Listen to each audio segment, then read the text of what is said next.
Hello everyone and welcome to the Horror Homestead. My name is GiBi and we are trying to finish up Five Nights at Freddy's the week before, an interactive novel. We are now on night 6.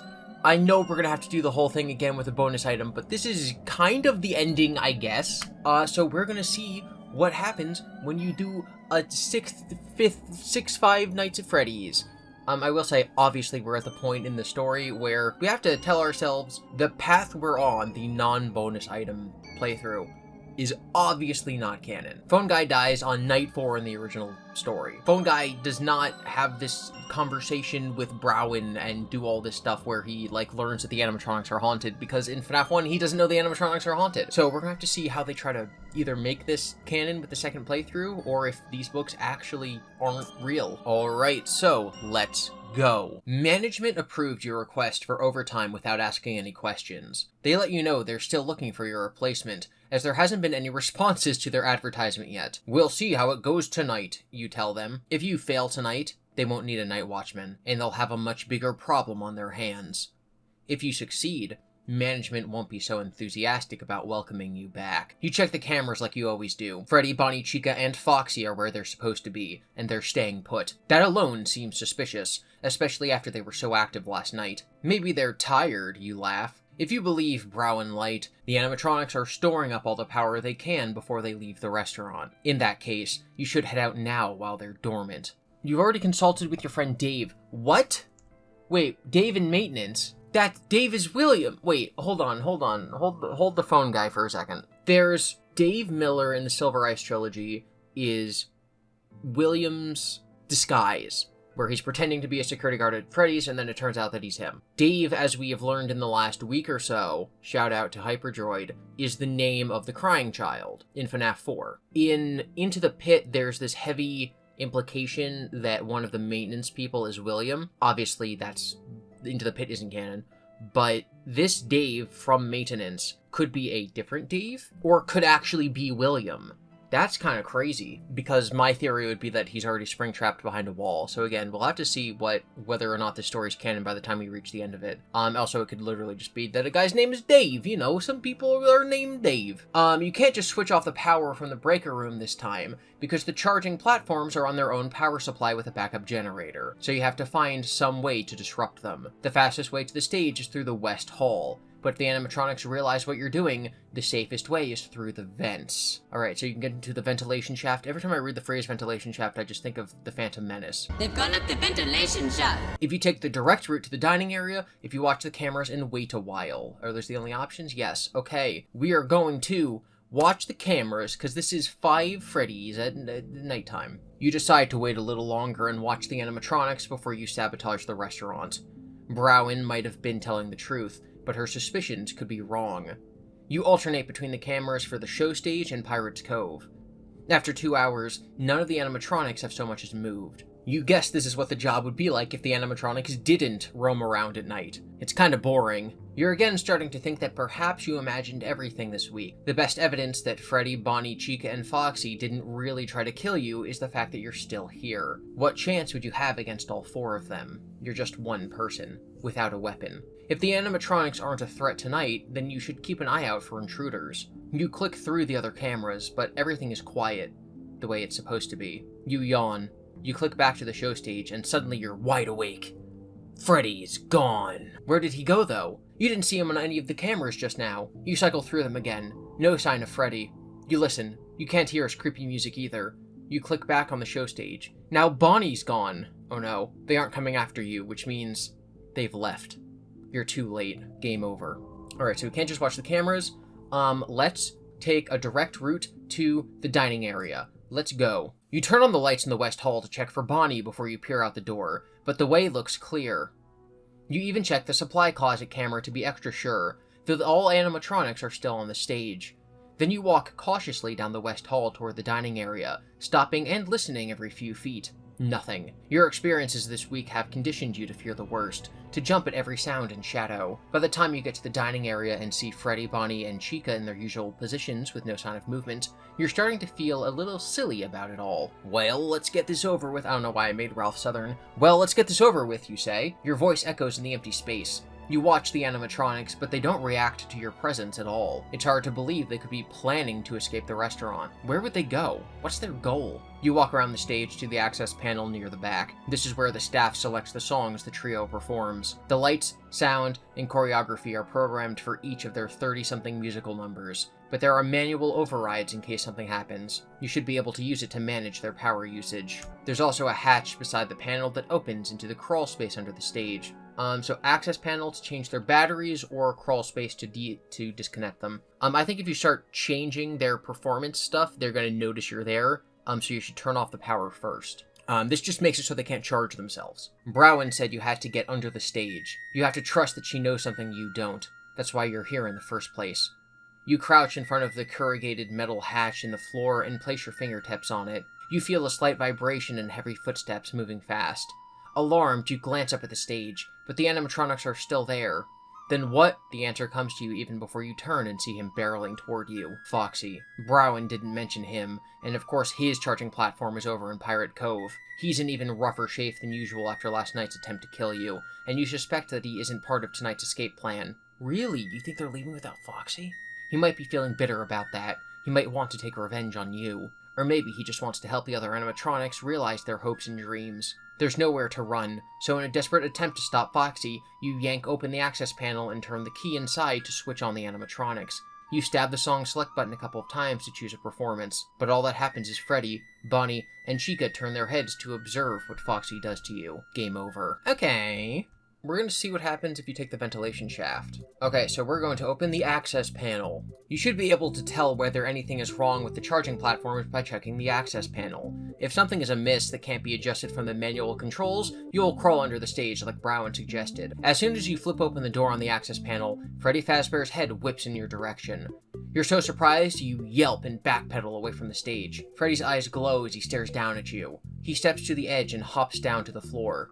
Thud. He walks towards you while the speakers play classical music. You know you should run. You want to run, but you are rooted to the spot, waiting for him to reach you. Browen was right, you think. Even if you could move, where could you go to get away from him and the others? The restaurant can no longer contain them. Freddy is close now. He opens his mouth. You wince, expecting him to scream, but instead he laughs. It sounds like a child's laughter. More children laugh. Bonnie and Chica are watching you from the stage, mouths open and closing. You're just kids? You say? Who? Freddy's face is inches from your head. He leans down. You wonder what it'll be like living without your frontal lobe. A warped, garbled voice says, "It's me." I talked a couple episodes ago about how "It's me" seemed to correlate to Foxy more than Golden Freddy. But if Freddy's saying it, maybe it's either all of them, or maybe Golden Freddy has this, weird ability to control all of them, like Shatter Victim or whatever. Very odd, very interesting. Okay, so no matter what, those options will kill us, so we have to go in the ventilation shaft. Alright, so we're going in the ventilation shaft. Better safe than sorry, you say as you crawl into the security office vent. Somewhere along the way, these narrow passages became less frightening. At least you only need to watch in two directions for anyone attacking you, forward and behind, and you can tell if an animatronic is in the vents with you. Unfortunately, something smells terrible inside, probably a dead rat. There are poison traps hidden all over the restaurant, but the critters still crawl into the walls and vents to die. You cover your nose and press on. You know your way around these corridors now, so it's no problem getting to the dining area. Before you pop out, you take a quick peek, and you see two big, blue rabbit feet right in front of the vent opening. Is Bonnie standing watch? It looks like Freddy and Chica have wandered off as well. If you can fix the charging platform on the stage, you'll have to lure them back somehow. You swallow. That won't be easy. It also won't be easy getting to the stage with Bonnie in the way. You have to find a way around him or a way to distract him. You can wait for Bonnie to leave, go backstage and cause a distraction, try crawling to the other side of the dining area. Let's wait for Bonnie. By 3 a.m., you have to accept the fact that Bonnie is not budging. He must know you're in the vent, but he doesn't seem interested in coming after you. He's distracting me, you think, so the others can leave. You may already be too late to stop them. Then you hear the phone ring back in the security office. No one ever calls you here. No one ever calls anyone in the middle of the night unless there's an emergency. It will take you too long to crawl through the vents back to the security office, so you decide to test your theory. You slip out of the vent. Bonnie watches you, but he doesn't move. Is he broken? But no, his eyelids blink, and his mouth, he's smiling. A shiver runs down your spine. Then you turn and run to the security office. The phone continues ringing, and a child's laugh follows you from the dining area. You dash into the office and answer the phone. Hello? Hi, Daddy, it's Copelia. Pell, honey, what's wrong? Nothing, your friends came over and woke me up. Someone's there? The phone gets muffled as she covers the headset. You want to talk to him? She says. You squeeze the headset as she hands the phone to someone. Who is this? You whisper. The connection crackles. It's me. Freddy Fazbear laughs and hangs up. That was spooky. I didn't like that. I did not like that at all. She's scared of the animatronics, so I don't know why she was so, happy, but that was just, ugh. Alright, so it really seems like, you only have those first, 2 hours before they leave. Because 2 hours in, the other route, they escape. 3 hours in, they escape and get to your house. Wow. Alright, we're gonna go backstage and cause a distraction. Alright. You leave Bonnie behind and make your way through the vents to the backstage opening. The stench is coming from the small room. It's strong enough to make you gag as you crawl out of the shaft. Okay, so this is where, Brown's body is. What died in there? You look around, feeling unsettled. You know what you're looking for. That empty Freddy suit you saw earlier. It's in a different position from what you remembered. Now hunched over in the corner of the room next to some storage shelves. Someone has attached a spare Freddy head, one of the earlier models from the Fredbear days, only twisted around backward so it's facing the wall. The air is thick with flies swarming around it, crawling over it. Something is in its right hand. Every fiber of your being is screaming for you to look away. Get away from here, but you have to see. You are standing right in front of the costume now, close enough to recognize the object in its hand as a large mobile phone. I'm so sorry, you whisper. You can take the phone or remove the head and look inside. Jesus. We have to remove the head. We have to see her head. With trembling fingers, you try to remove the head, but it's stuck fast. Flies swarm around you, buzzing and brushing against your face and hands. You squint your eyes and hold your breath against the putrid scent of rot. You try twisting the head from side to side, and it starts to give. You gradually work it all the way around, and something dark and thick oozes from the neck seam. You peer through the dark holes and get a glimpse of what's inside. You see a body with a name tag. Browen, or what's left of her. You turn and vomit. When you look up through the tears and flies, you see Bonnie standing over you, holding another Bonnie head. He wants to return your favor of reattaching his head, only he has to remove your old one first. That is horrific. I love how dark this can get. And I've said this a couple times, but it's because, in my opinion, it's because there are, because these aren't canon endings, it's okay for it to be dark, in my opinion. But yeah, no, that's crazy. That's it's horrific. You take okay, so now we're taking the phone. You take the mobile phone, saying a silent thank you, and wipe it off on your pants. You scroll through the contacts. There are some entries named in codes like Deep Dish, and others labeled Backstage, Dining Area, and Restrooms. She's entered the numbers for every phone in the restaurant, and home numbers for many of the employees. The last one she dialed is Security Office. Heavy footsteps approach the door to the room you're in. You see a shadow under the door. You need a distraction, and now you've got one. You press enter and dial the Security Office. Far off, you hear the phone ring. The shadow disappears and the footsteps hurry away. You keep the line ringing and stand up. You place a hand on the Freddy head and say, I'll finish this. Add the mobile phone bonus item to your inventory and head to the stage. I think we're actually going to pause here. We're going to pause here and we're going to go back to the beginning of the night. Because I want to take the ventilation shaft and I want to go the long way around to the dining area and see what happens. You decide to go around Bonnie to the other side of the dining area and sneak to the stage from there. You thought you knew your way around these vents, but you get impossibly lost after a few minutes. I should be there by now, you think. It's like they've moved around since the other night. You crawl around for almost an hour without getting any closer to the stage or finding any openings you can exit from. You're drenched in sweat and grime, and dead bugs and webs cling to your skin. It stinks and you can't breathe. You swear that the corridors are getting narrower. Then you hear metal rattling and the thumping of someone else in the vents, closing in on you quickly. Bonnie? Foxy? Who cares? You have to get out of here. Your knees and elbows throb from crawling, but you crawl like you've never crawled before. You take one turn after another, trying to lose your pursuer, but they only get closer and closer. You see an opening ahead. We can exit or we can keep crawling. We're gonna exit. You drag yourself out of the ventilation shaft and lie on the floor, trying to catch your breath. You're so exhausted, and you can't even open your eyes or lift your head. From the smell of cleaning chemicals and the feel of the cool tiles under your cheek, you realize you're in one of the restrooms. A groaning voice echoes around you. Someone is standing right over you. You crack open an eye and see a large chicken foot inches from your face. Before you can react, Chica raises her foot and stomps on your head. Your skull cracks open like an egg. That's crazy. Alright, so now we're gonna keep crawling. You keep going, deeper and deeper into the ventilation shaft. You take a turn, and the air is still stale and smells like death. You're not even certain you're in the main restaurant anymore. You think you might be in the abandoned expansion, which you expect will never be completed now. There should be an exit here somewhere. Occasionally, you can hear the animatronic knocking around in the shaft behind you, but you've put some distance between you. Now you can feel them more than hear them, in the vibrations of the metal and the aura of malevolence that permeates their presence. You see an opening far ahead. It might be the same one you passed earlier. Okay, I have a feeling this is going to be an infinite loop. So if we keep crawling... No, never mind. You're in a maze of twisty little corridors, all alike, you mutter just to hear something. Your voice echoes up and down the ventilation shaft. You are likely to be eaten by Foxy. You stop for a moment to rest. You don't hear the animatronic anymore, but it's completely dark in here, and you can't hear any of the sounds of the restaurant. You don't know what time it is. It could be morning already. Freddy has left the building, you giggle. You're probably going mad. What are you doing here?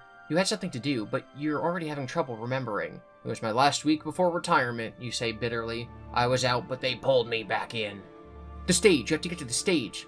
You sigh and continue crawling, though you barely have the strength to go on. There's an opening again. Is it the same one? We're gonna keep crawling. Your knees and elbow throb from crawling, but you crawl like you've never crawled before. You take one turn after another, trying to lose your pursuer, but they only get closer and closer. You see an opening ahead. Keep crawling. You keep going, deeper and deeper into the ventilation shaft. You take a turn and the air is still stale and smells like death. You're not even certain you're in the main restaurant anymore. Okay, so if you keep crawling, it's a big loop. Alright, if you exit the ventilation shaft, you're in the bathroom. Okay, so we've closed this loop. Okay, so the correct choice is ventilation shaft, backstage to cause a distraction, take the phone. Okay, we're adding the phone to our inventory and continuing with currently we've done every path so far this night, so this is now the one and only true path. With the dining area clear, you head straight to the stage.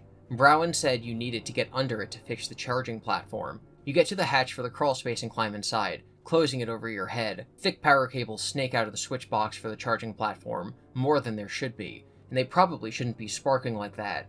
There are also 6 small metal switches, alternating in the up and down positions. Browing didn't tell you how to fix the charging platforms, but you find a scrap of paper crumpled on the floor. It's a diagram of the correct position for each switch, which seems to have been torn off and discarded. The first 3 switches are supposed to be up, the next 2 are down, and the 6th in neutral.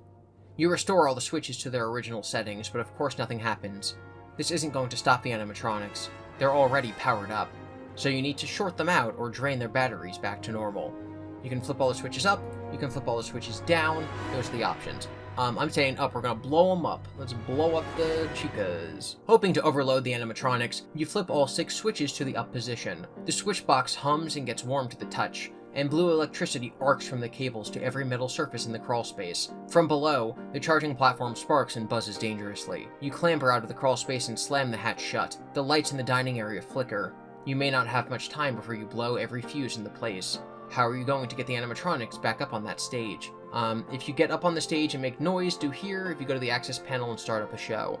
Yeah, let's make some noise ourselves. You climb up to the stage and look out at the empty dining area. You picture it filled to capacity with kids and parents, like it was in the good old days. Then you blink, and everyone is dead. The tablecloths and floor slick with blood. You rub your eyes and shake your head. When you look up again, everything is back to normal.